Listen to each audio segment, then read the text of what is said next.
Mark, welcome back to the podcast. Thank you. It's been years, but it's an honor. It's great to reconnect, and as always, I follow your work enthusiastically. And you've written an interesting piece about David Brooks, who is just a sort of cultural. I mean, most literate folks, I think, that follow the public commentary have some opinion of David Brooks. People love him, they hate him. Yeah. And he has been someone who's had this interesting, evolving religious journey. He grew up Jewish on the main line in Philadelphia, a pretty tawny place. He wrote a book about where he grew up called Adventures in Bobo Land. And or Bobo's in Paradise. Yeah, sorry. Yeah, there was a sermon series preached about that at a church out there called Adventures in Bobo Land, but I remember. But he has seemingly become a Christian, and this seems to be like a decade or so ago. But he was not very pronounced about this. Yeah. He sort of drops hints here and there. He dropped a big hint this last week in the New York Times, writing about his faith. You wrote a response which I thought was helpful, insightful, and you'd like for him to stop saying he's Jewish. In it, he says, "Hey, I don't know if I'm the most Jewish Christian or most Christian Jew," and you're like, "Just stop saying you're a Jew," right? Yeah, right. I mean, I think it's funny. I've gotten more mail on this piece than I think anything I've ever written. I put it up on my own Substack last night. Put it up on Arc Magazine at arcmag.org, arcmag.org this morning, which is a magazine I edit. And it's been about 24 hours now since it went up. And I would say I've gotten dozens of notes about it, including some, overwhelmingly positive, which I wouldn't necessarily have expected. But also some of them calling me to task. I should be clear that he should feel free to identify however he wants. If he walks up to me on the street and he shakes my hand and we're talking and I say, I'm Jewish, hey, happy Hanukkah, whatever. And he says he's Jewish. It's not for me to question other people's religiosity, except that he puts it out there in columns like this. I'm not going around checking, people's Jew card. I really do believe. I would love to see you at the synagogue. Hey, do you have your card? Excuse me. I mean, the joke, the bawdier joke to make is I'd be checking something else on a Jewish man, something anatomical. That's not.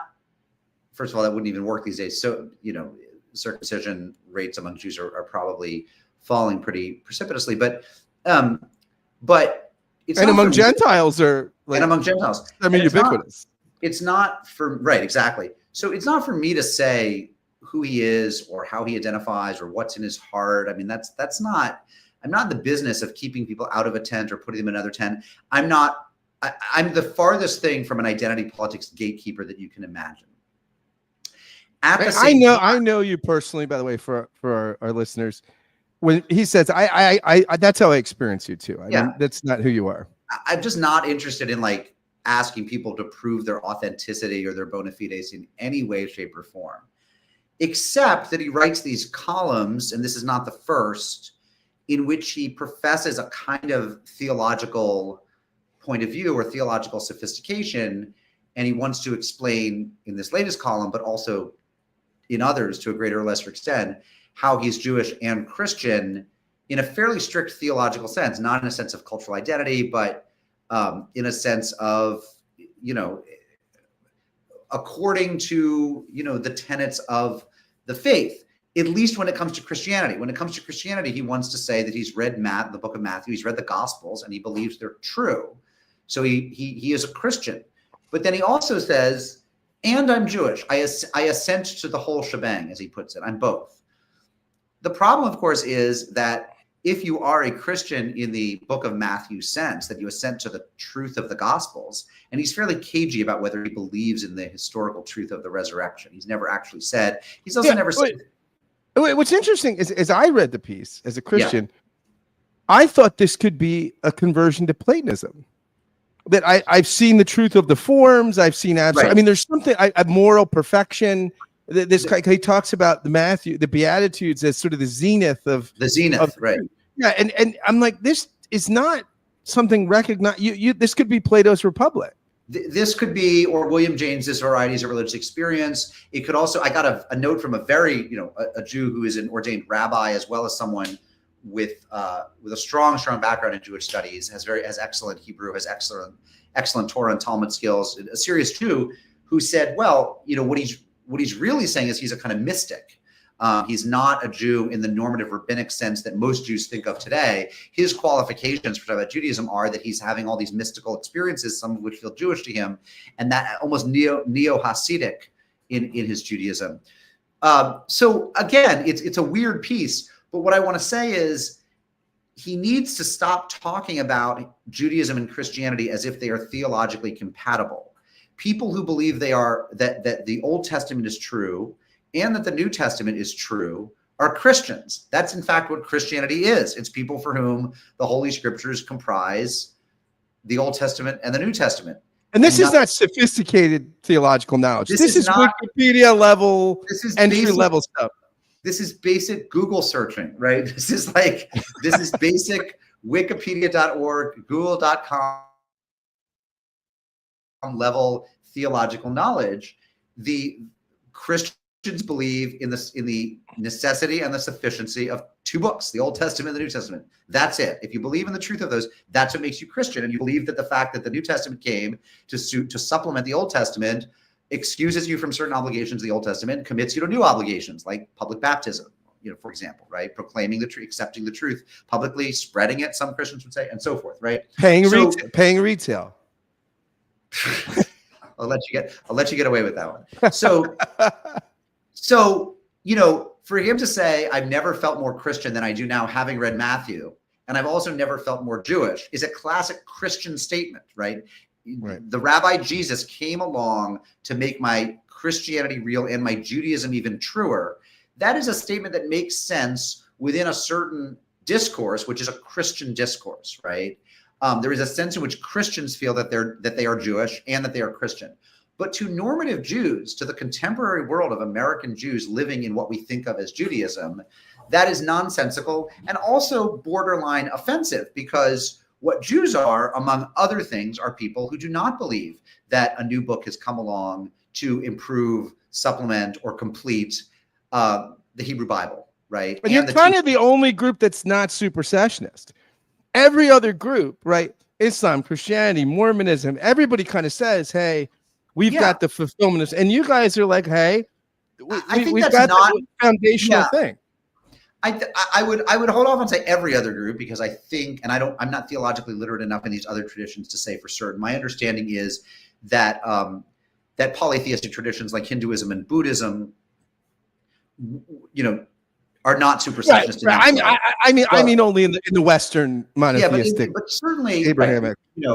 If you're a Muslim, you pretty much think that, the Quran came along to supplement the Old and New Testaments. If you're a Latter-day Saint, you believe the Book of Mormon came along to supplement the Old and New Testaments, right? The Christians believe that the New Testament supplements the Old Testament, and that's fine. And I should say that I don't want anyone who believes that to not follow their beliefs, right? And I believe that the grandeur of America, among other countries, but us certainly first among equals, is religious toleration, liberty, pluralism, is flourishing for all religious groups without fear of persecution, violence, or shame, right? I mean, it's important to say it's not just about legal oppression. I believe that contemporary America is pretty good, and always getting better, I hope, at truly adoring our citizens for the liberty of conscience, not just that they theoretically have, but that they choose to exercise. That's really important. If David Brooks believes Christianity is true, I want him to live a life in accordance with the gospel truths as he holds them. But it is silly and nonsensical and troubling to then say, and I've also never felt more Jewish, because he grew up within, fairly traditional Judaism. As an adult for a couple decades, he writes about this. I'm just quoting his own words back to him. He writes about having been, a fairly traditional Jew, more or less observant than some, more observant than others, but that's true of all of us, right? He kept kosher, sent his children to Jewish day school. One of his sons served in the Israeli army, which is not theologically the same thing, but an interesting sociological fact about him. His first wife with somebody who, is Jewish and leads Jewish life. She happened, I believe, to have converted, but that's not important to me. She's as Jewish as the next person, and is a Jew. He was in a Jewish marriage. So to then say, and now that I've found Jesus, I've never felt more Jewish, is something that not only is theologically contentious, but also there's a history there which he never acknowledges, which of course is that this is how certain Christian groups convert Jews, right? This is the sales pitch for Messianic Jews, for the particular subset of Messianic Jews who called themselves Jews for Jesus, which was a pretty big movement in the 70s and 80s, which is they would say, look, come accept that Jesus is your savior. You'll be more Jewish than ever. Right? And we here in Philadelphia, we had a Presbyterian congregation. They wouldn't have been as unsophisticated as Jews for Jesus, but they were called Adavat Yisrael, and they were a Presbyterian church plant like that said they were a synagogue, and this is and most people. It's interesting. What's been interesting to me here is some folks I've talked to, liberal Protestants, that have loved this piece, but would not like the Jews for Jesus, right? And this seems like a dressed up version, but love it. Think this describes my journey, and this is wonderful. And I'm reading it, and with the same thing you're saying, I'm saying this seems a little bit like a really sophisticated version of the Jews for Jesus. Yeah, and it's also, he also says, I grew up very assimilationist. I mean, my friends whom I've talked to, including some rabbis, have said, this is really a dressed up argument for assimilation. It's saying, be American. Americans recognize the glory of all religions, including a kind of mainstream cultural Christianity. Blessed are the meek, for they shall inherit the earth. Blessed are the poor, the Beatitudes, right? And that's kind of, who doesn't love that, right? And of course, they'll say the golden rule, which of course is actually originally Jewish or perhaps even earlier, but is people think of as Christian. Do unto others as you have to do unto yourself. I mean, the Torah version is really love thy neighbor as thyself is more accurate to the Hebrew. But, there's a lot of people who feel like what he's done is he's basically said, be an American. Judaism's good. Christianity's good. Just assimilate, in other words. But of course, what Judaism stands for, among other things, is non-assimilation in certain ways. I mean, it doesn't mean you can't interact with contemporary society. I don't believe that.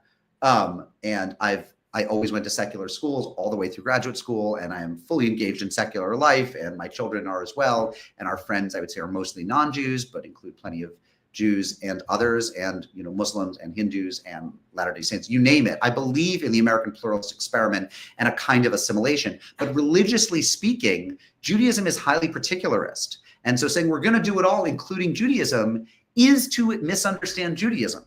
Because Judaism is a religion that says you cannot do it all. So, by the way, I think is Christianity, except in a very mealy-mouthed kind of postmodern way. And yes, the people who have loved his piece the most, and the people whom I've heard from who were most troubled by my attack on him, were certain liberal Christians who just thrilled to his kind of transcendent, almost Emersonian sense of kind of a sort of pantheistic, I am everything. All truths are true to me. I accept truth from all sources. It feels very beautiful. It feels very New Age. There are many paths up the mountain of truth. The Muslims go up this side, the Latter-day Saints here, the Jews here. They're all good, right? That's a lovely sort of American thing that, in fact, people who are passionately engaged with their faith communities, Jewish or Christian or otherwise, understand isn't really true. That these communities make mutually exclusive claims. To be a Christian is to reject the sufficiency of Judaism, at least for the person who's the Christian. And most Christians, I think, would say, or many Christians would say, for everyone. I mean, to deny that there's a Christian message that really you should accept Jesus as your savior is to deny a lot about Christianity. And I realize there are people who do, because there are definitely liberal theological strains within Christianity that you would know better than I, that want to have an almost universalist message that all people find their different paths to ultimate truth or salvation or whatever. But and even more traditional Christianity has post-Holocaust reinvestigated the relationship with Judaism that has attempted to be non-supersessionist in ways that and we could argue about how effective that is, but there's been an attempt. And by the way, I remember you saying that I remember one time you said that if you went to another Christian college and spoke and afterwards were pulled aside and just told if you had read C.S. Lewis, you'd get it all, that you would kill that person and yourself. Yeah, I mean, look, I mean, I respect that post-Holocaust in particular, there's been a strong attempt on the part of a lot of Christians to say, we're not trying to make Jews Christian. We're going to stand aside and hope that frankly, that someday there are as many Jews in the world as there were before the Nazis murdered, I think it was 2/3 of European Jewry. And that's a good impulse. I question, as somebody who's outside the discourse and is not, part of that Christian conversation, how effective it is. I mean, as I read the New Testament text, as I read Christian theology, it seems that it should be pretty important that people should want to convert me. And I'm okay with that. I think that Christians are in theological error. I'm okay with Christians thinking that my soul is at risk. That's okay. We can believe those things. Hey, Mark, who wouldn't want a guy like you on their team? I mean, you'd be a huge pickup for any team. I mean, you're a nice guy. Or I was talking to right. I got the velour. I was talking to an evangelical Christian today who said, one of the things you have to keep in mind is that while Jews are worried about disappearing for demographic reasons, intermarriage, low birth rates, murder, that we got murdered a lot. Even while Jews have that concern, evangelicals are intellectually insecure, right? This is the whole, the scandal of the evangelical mind, right? Mark Knoll's book, right? That he's an evangelical, that evangelicals are concerned that they are either not smart enough or not perceived as smart enough, that's their insecurity. This is not, by the way, something I think about evangelicals. This is a concern within the evangelical community, as you know, right? And so for David Brooks, who is a public intellectual of whatever strength or velocity you want to accord him, but he is on the op-ed page of the New York Times, to become a Christian feels like an enormous score, right? It is really precious. It is saying, look, smart people can be evangelical Christians. Whether he calls himself an evangelical or not, I haven't the faintest idea, right? I don't want to impute that to him, but that he would become a Christian, as he put it, through the tutelage of people, and he has said this, like Michael Cromartie, the late Michael Cromartie of the Ethics and Public Policy Center, like the late Reverend Tim Keller, the Presbyterian pastor in New York City, major evangelicals who brought him along the path, that they would talk with him, and through their friendship, he would become a Christian, feels like a massive score for them. It also, of course, and these are not, nobody wants to own up to these ways of thinking about things. Like Christians don't want to say, oh my God, getting David Brooks is such a score. And Jews don't want to say a Jew publicly apostating and becoming a Christian feels like a kind of a loss or a thumb in the nose of fellow Jews. Certainly David Brooks doesn't mean it that way. And that's not what I'm calling him to task for. I do believe people should happily and joyfully follow their hearts and their minds wherever they take them, so long as they're not hurting anybody else. But, I do think that in terms of people who like this piece, some evangelicals liked it because they think I'm being theologically honest in a way Brooks isn't. The amount of mail I got from Jews who said, thank you for finally saying it. We're so tired of David Brooks columns that kind of wink at the world with this kind of look that says, I mean, let's face it, Christianity is the real truth. We're all going to get there eventually. We're so sick of those pieces. And they feel a little dishonest, a little hurtful, and they feel just kind of icky. I got so many emails saying that.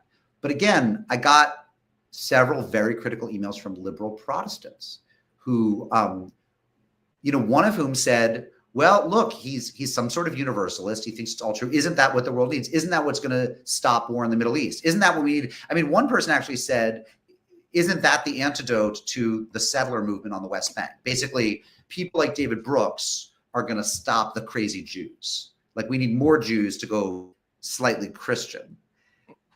Again, there's everything under the sun. That's exactly what I thought when I read the piece. I thought, this is it. Send him to Gaza now. I mean, really, I mean, Netanyahu, he's going to lead Netanyahu to Jesus, and then it's all going to work out.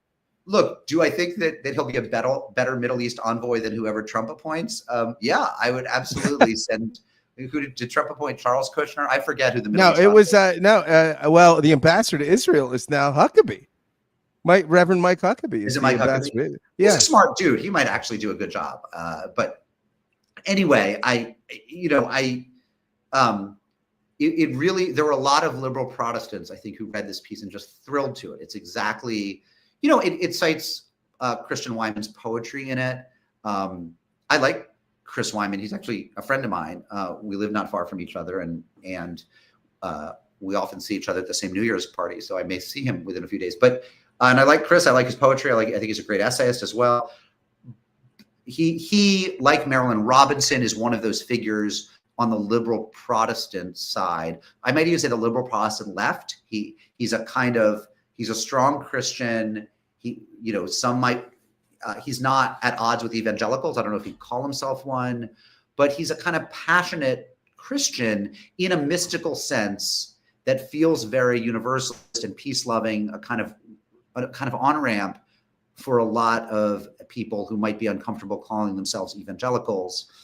And his sort of mystical way of talking about God, not so different from Heschel's, by the way, they're Jewish analogs, also feels like an antidote to the sectarianism that has led to the death of, thousands and thousands of people over the years in the Middle East, among other places. So I understand the attraction. However, if we all become David Brookses, there's no more Judaism, right? And we can't run from that fact. But what's interesting that you say, because on one level, you express this thing about evangelicals who feel a little embattled and, hey, people, we're just trying to get some intellectual respectability here. And on the other hand, you have liberal Protestants. A lot of liberal Protestants I know, most of their kids don't say Christian. It's kind of a sort of, hey, here's the bare minimum you've got to sign on to believe.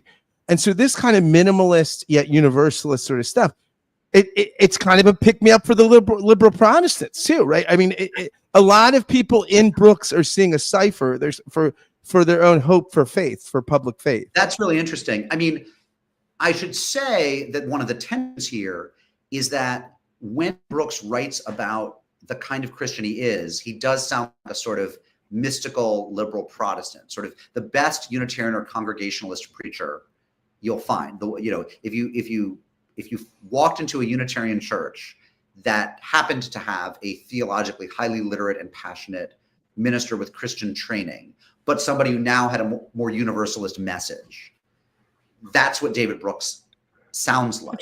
However, in his other writings, he's really against that kind of, Krista Tippett on being all faiths are the same. They're all different ways up the mountain. And he's really, if you go back and read Bobos in Paradise, or if you look at the church that anecdotally I understand he attends in Washington, they are Christian places with Christian identities, not pantheistic identities, not syncretistic identities, not spiritual buffet identities. There's part of David Brooks that is really against what he sees as a sort of liberal Protestant, Reformed Jewish mushiness. And so he will tell you, I'm sure, that the real Christianity, and by the way, the Christianity of the people who brought him to Christianity, Michael Cromartie, Tim Keller, people like that, is some sort of evangelical, or, you might say Dutch Reformed, post-Reformed, Presbyterian, I don't know, but some sort of pretty hardcore, perhaps Calvinist Christianity. But it is true that essays like this are really thrilling for the kind of very liberal, liberal Methodists, PCUSA Presbyterians, Unitarians, UCC Congregationalists, who in other contexts, Brooks would probably seem to be disparaging. So it's tricky, but yeah, I think he's in some ways become the bard or the prophet of a certain kind of liberal Protestant who yes, reads him and says, oh, there's hope. Yeah, maybe he's now the major intellectual figure. Although I would say Marilyn Robinson's also very interesting on this account.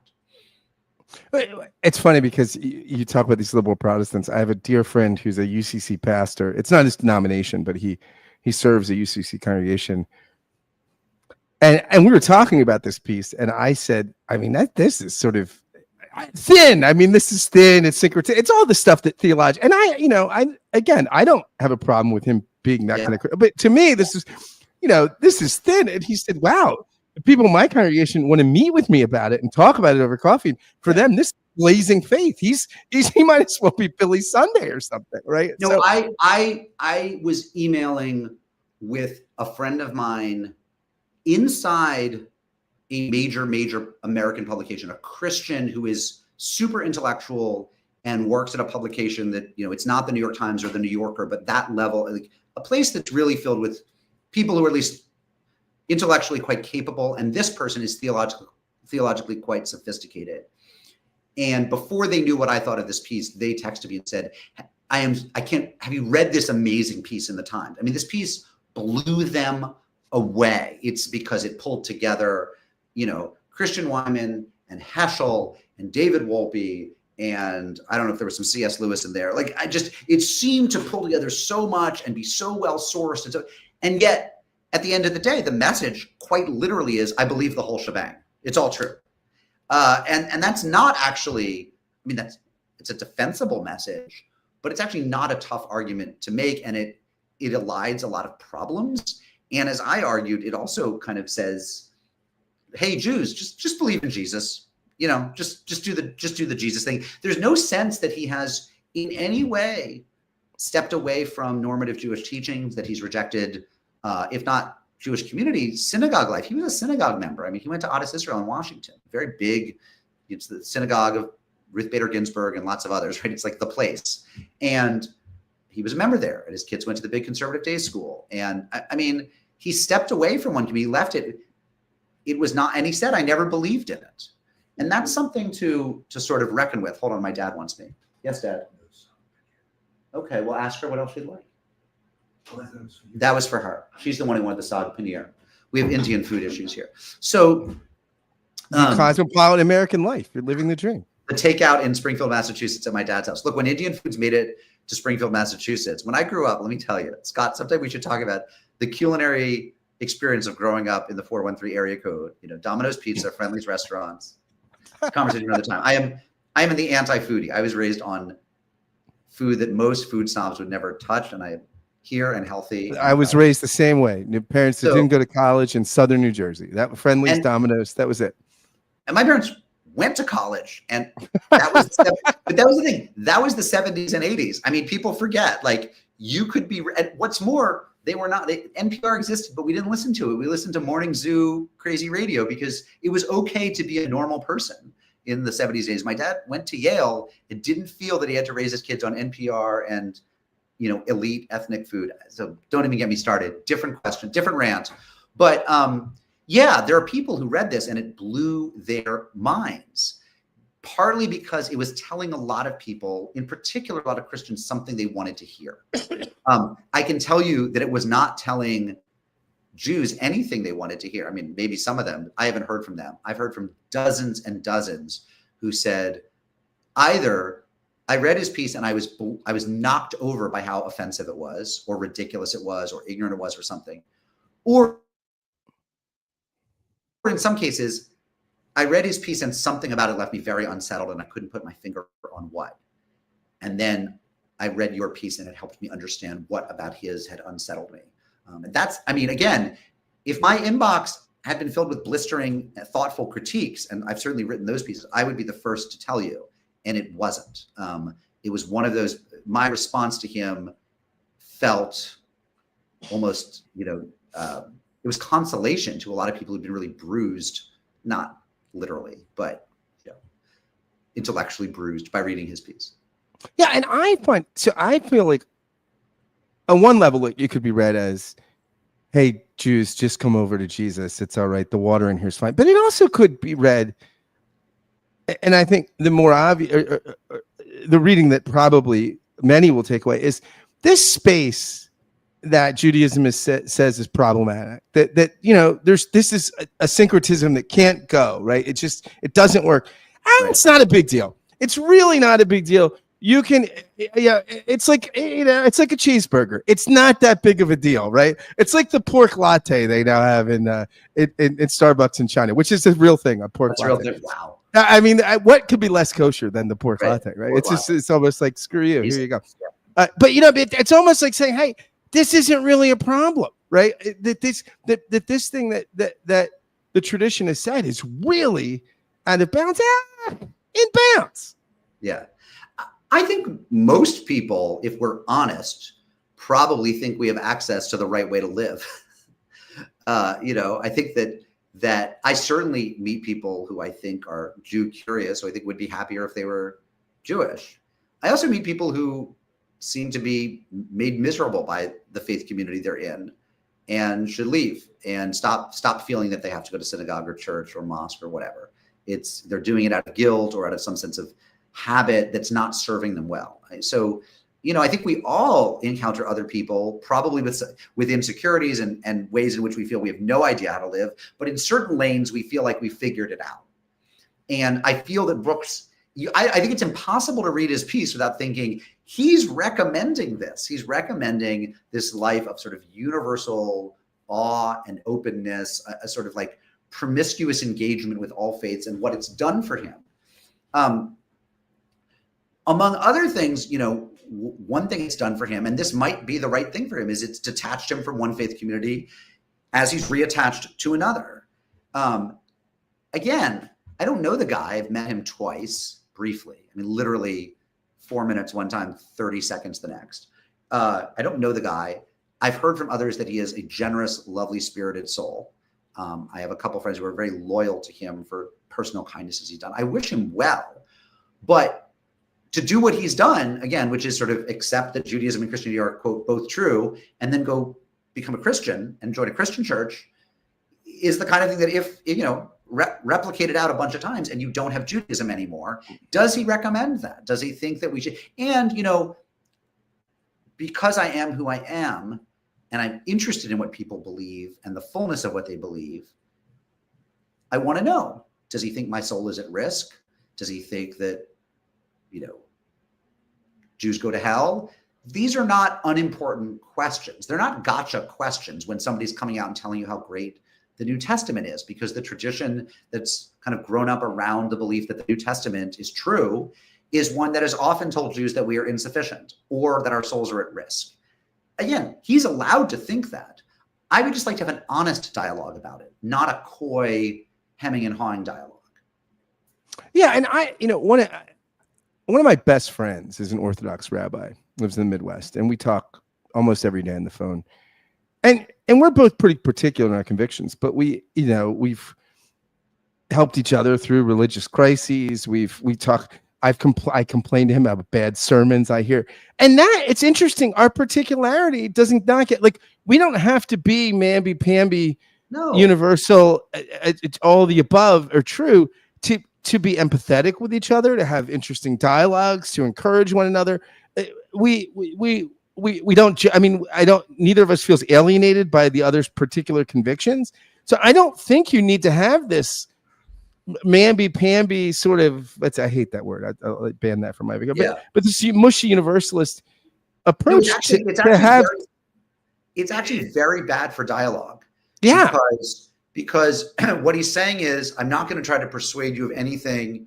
I'm also not going to express clearly whatever. I'm sure he holds some convictions he's not telling us in this piece. I don't actually believe that it's all equally true for him at all times.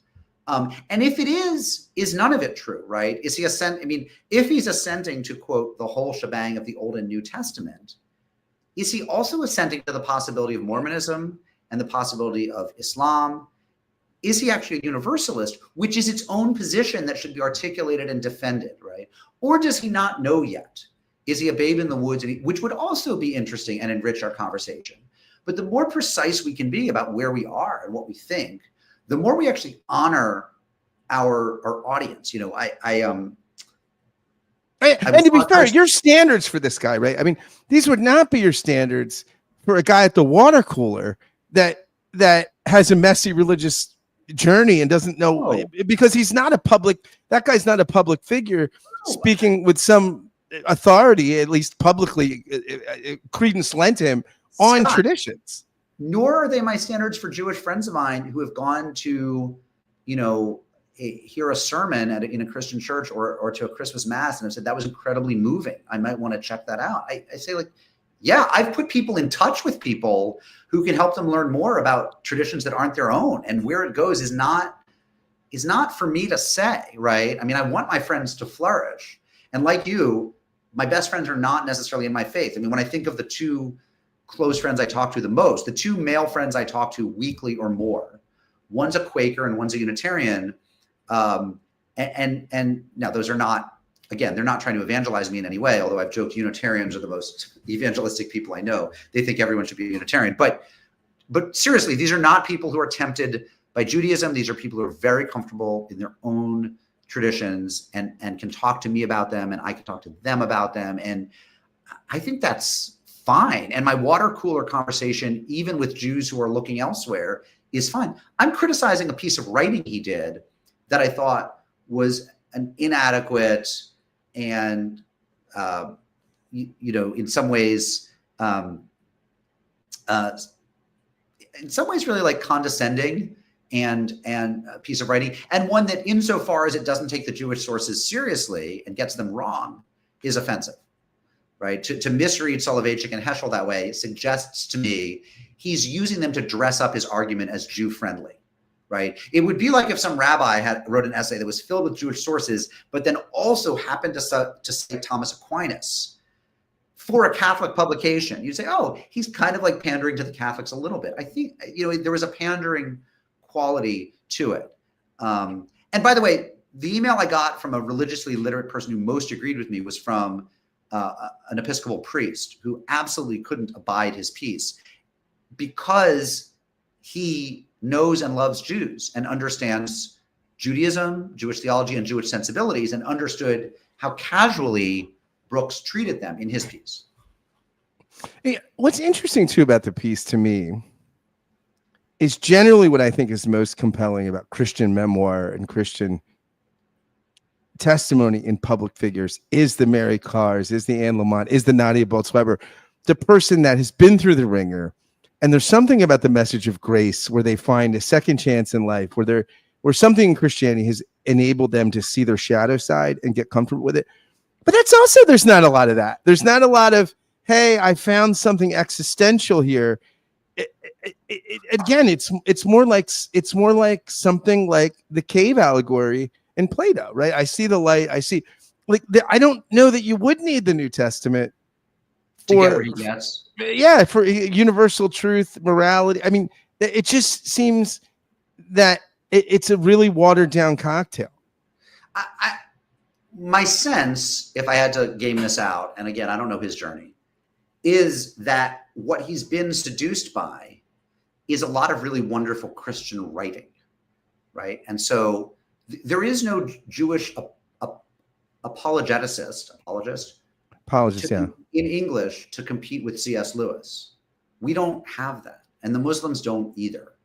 And so, when he cites Jews, he's citing Joseph Soloveitchik, whose book was written in, the 40s or 50s, I forget, 1951, I think was Halachic Man. I might be off on that. Or Heschel, who's been dead, a half century or more. There is no, again, he cites David Wolpe, which is weird. Wolpe's a good rabbi and a good dude, but he's not a theologian of that register. He's not somebody you put along those Christians. He's not doing the same kind of writing. Brooks doesn't seem to know about the people like, say, Rabbi Shai Held in New York, whose recent book, Judaism is Love, or Judaism is About Love, I forget what it's called. Yeah. It's a major work of constructive Jewish theology. He does quote Aviva Gottlieb Zornberg, but, again, who's excellent. But my hunch is we've almost exhausted the Jewish books he's read on this journey because there aren't very many of them. I mean, Zornberg is great. And, heck, I could recommend others. You probably could recommend others. But the wealth of really good Christian writing, when you have the Christian Wymans and the C.S. Lewises and the Tim Kellers and the Tony Campolos and, whoever else, is the Marilyn Robinsons. It's the Anne Lamotts, as you say. There's just so much beautiful contemporary American essayistic writing in a Christian vein. And Brooks loves that writing. I mean, he gives, his last two columns of the year are usually the Sidney Awards, where he talks about the best long form essays of the year. And that's a great column in the Times that we look forward to. He likes a sort of beautiful contemporary memoiristic essay of the kind that the Atlantic Magazine or the New Yorker runs. And there are way more of those in the Christian vein than there are in the Jewish vein.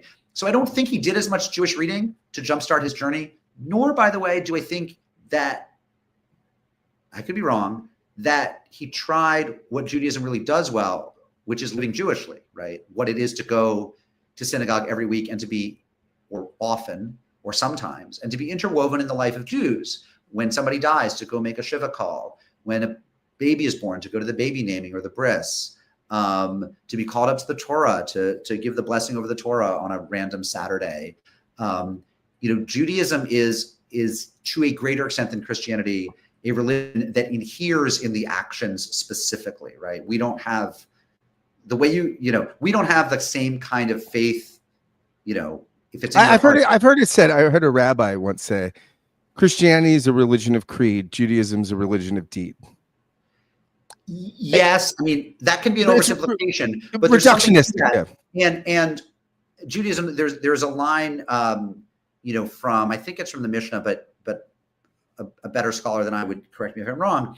That's that's like, do so that you may believe, right? Do that so that the action comes first, and it's virtue ethics basically. It's if you do these things and live this way, God, however you conceive them, him, her, them, will make themselves apparent to you, that the holiness of the world will come through the life you've been living, which is really sort of Heschel's Sabbath to the core.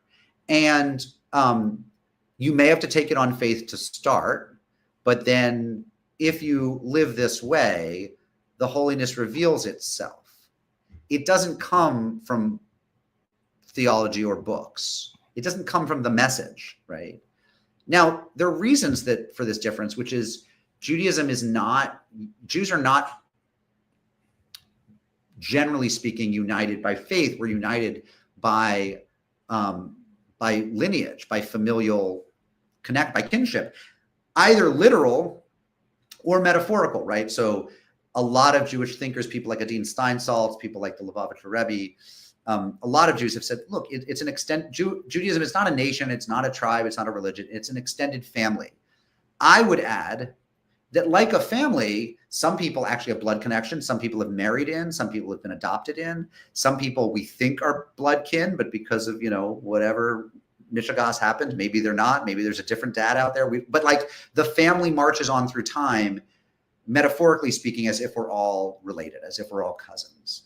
And that's what Judaism is. It's a cousins club that also functions as a book club, right? It's a group of cousins who get together every week and read the books of Moses, read Torah, and also have holidays commanded by those books and celebrating events described in those books. Like that's what we are. It's pretty simple.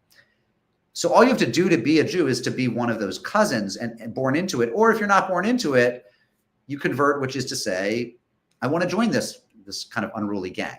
That's very different from Christianity, which is I assent to this creed, or I accept that Jesus is, died for my sins. And so there are reasons for these differences, but these differences have to be respected. They're real. Well, Mark, this has been a great conversation, and I wish you a blessed Hanukkah. And thank you. Keep writing. I'm trying to think, what is Stephanie Butnick and Liel and I on Unorthodox, we always joked that you're dealing with Christians when they want to fellowship with you. Would you like to fellowship with me this Hanukkah? Like the most Gentile word there is fellowship. Like, fellowship, absolutely. But a blessed blank is pretty close, and I'm honored. Yeah. To be blessed Hanukkah, a fantastic Hanukkah. Right. I guess Trump would say, like, I hope you have like the best Hanukkah. It'll be fantastic. Big league Hanukkah ever.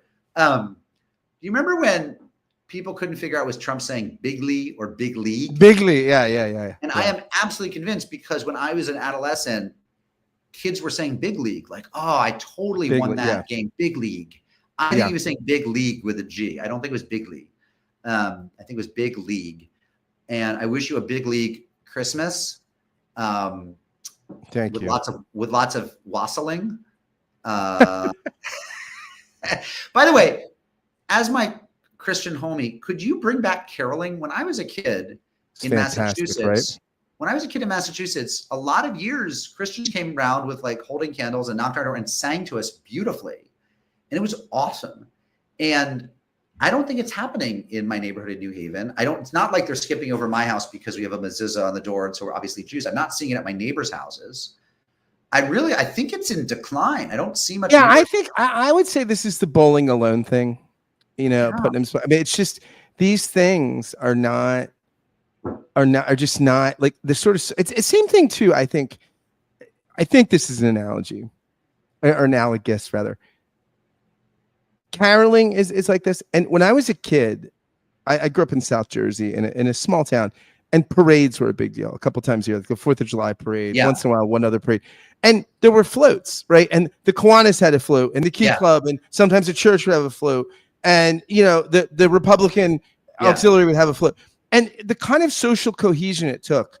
Hey, somebody, we're gonna use your garage, and we're gonna do this, and you're gonna watch their kids, and you're gonna do this. So these 3 dads and the moms are gonna cook for the guys on the. That sort of social cohesion. It takes a lot to build a float. It takes something to get people together, to have the songs in common, to do this. I mean, I just think that kind of social cohesion is not easy to produce anymore. Yes. And I would say, I know there are churches where there's a choir that, if nothing else, knows 5 Christmas songs. And why they can't also get together on a random weeknight in the Christmas season or the 12 days of Christmas and go around for an hour and sing for people mystifies me, because people would love it too. People would love it. Love it. And here's the thing: one thing I know from having, musical children. I'm not musical, but a couple of my kids, or 3 of my kids, are in choirs right now. Is that once you've learned the songs, you want to have more than one chance to perform them. Like nobody learns the Christmas carols and only wants to sing them once at the church Christmas concert. You want to dole them out again. And so, please, Christians of the world, would you please just get your act together and carol for me? One year I was saying this on my podcast that I used to have, and the Reverend Jeff Hutchinson, a great Presbyterian pastor who lives around the block, heard it, and he got his wife and I think his 2 kids and maybe 1 friend to work up some songs, and they came and caroled just for me. Like a week later, they were at my door caroling. It only happened once. It was awesome. But I miss it. I miss it terribly. It's an aspect of Christian culture that I revere. Bring it back. It's very interesting. Richard Dawkins says some of this stuff too, right? Like he's recently said, this militant atheist said, okay, I'm kind of a cultural Christian. It's in a little bit of a kind of cultural tension with Islam, but he's sort of saying, I like this stuff, even though I'm an atheist. I want hymns and carols around. I mean, what, and I think particularly he's English. If I were in England, I would be such a militant lover of the Church of England and the Book of Common Prayer. And, I think, I can't remember if it was Christopher Hitchens or his very right-wing brother, Peter, who once wrote a beautiful essay about what it was like to grow up with Bible readings in school, and just that sense of cultural inheritance, that sense of patrimony, where kids all knew a certain amount of Bible, a certain amount of Book of Common Prayer, a certain amount of Anglican culture. I think it's so gorgeous. And it's, as a different kind of country, as one without a state church, we were never going to have that in the United States. It was never going to be as deep and thick as it is in England, but we used to have more of it. And you will find nobody. I am second to none in my love of cultural Christianity. But I want the Christians to maintain it. It's part of your job. It's what you get in addition to the yachts and the good gin, is you get the responsibility of maintaining certain aspects of Christian culture, like caroling. And I think you're falling down on the job. It's interesting. I have a good friend who's a conservative rabbi, not my Orthodox friend, but another rabbi friend. And he and I are in a social audio space together a lot, and called Clubhouse. I don't know what that means, but go ahead. It's sort of like it's whatever. Yeah, whatever. It's an app called Clubhouse. But we have said publicly in these discussions, we kind of miss civil religion, that we don't know how to recreate it. But someone like Martin Luther King could or Heschel could draw on some things, a little bit of the Hebrew Bible, a little bit of the founding fathers, a little bit of Lincoln, and you had this, and that there was something to having civil. I mean, Will Herberg wrote that book, Protestant Catholic too. I guess there are people who don't see the grandeur of a thick civil religion, but I can't imagine how one doesn't. Look, this is one reason as I wrote in the Wall Street Journal maybe 2 years ago, I wish people's holiday cards to me, if they are Christian, would say Merry Christmas. I don't, the happy holidays. Like, what are they wishing me? Happy Kwanzaa, happy Hanukkah, I guess they're, I want more Merry Christmas in my life, because I think it's a beautiful holiday. And I love seeing Christians enjoy Christmas. Well, Mark, Merry Christmas. Thank you. Thank you. Merry Christmas to and you. I will send you, I will practice a carol and I will send you an audio note. That'd be amazing. That would be amazing. I will do it. I will do Reverend Scott, a blessed holiday to you and your flock, all who follow you. And thanks for having me on. Thanks a lot. This is fantastic. You bet.